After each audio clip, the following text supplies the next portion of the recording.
Welcome back. You know, it's bad enough that we don't know how to build joy in ourselves, but we're also clueless at how to build joy in those closest to us. It's not that we intentionally set out to kill joy in our family and friends. It's usually a lot more subtle than that. In fact, you might not even be aware that some of the ways you interact with others squashes the delicate flower of joy in them. For instance, have you ever considered that doubting someone's motives robs them of joy? Unfortunately, we've become a very jaded, cynical group of people. We've gotten accustomed to the news reports of famous athletes who confess to performance-enhancing drugs, politicians who lobby for family-friendly legislation while visiting prostitutes on the side, and pastors who live double lives, as well as husbands and wives who promise to love us forever only to leave us.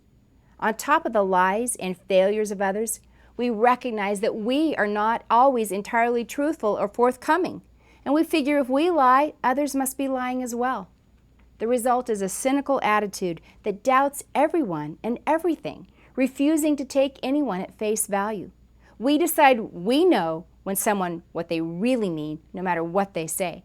How many arguments have you gotten into because you thought you had the person all figured out without really listening to them? The antidote to cynicism is to believe the best about the other person.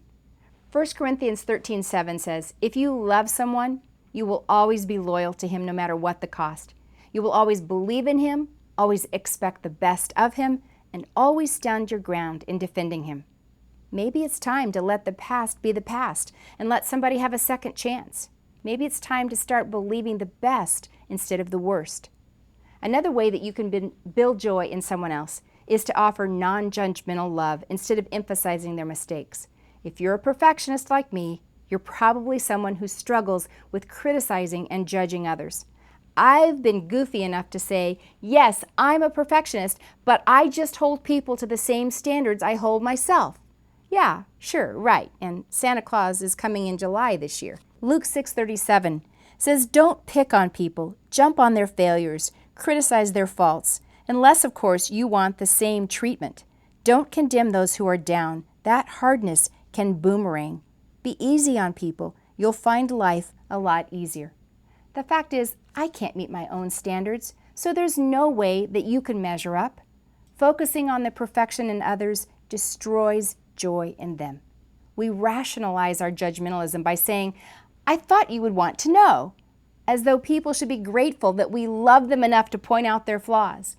We just need to recognize our criticism of them has very little to do with them, only with our need to be critical.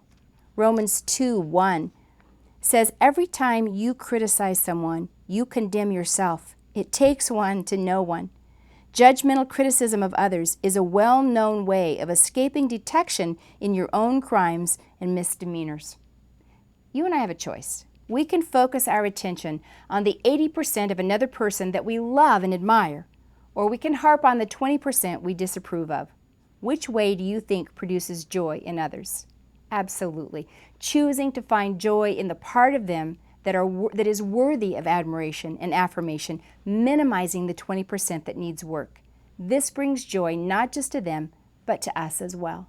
I'll see you tomorrow.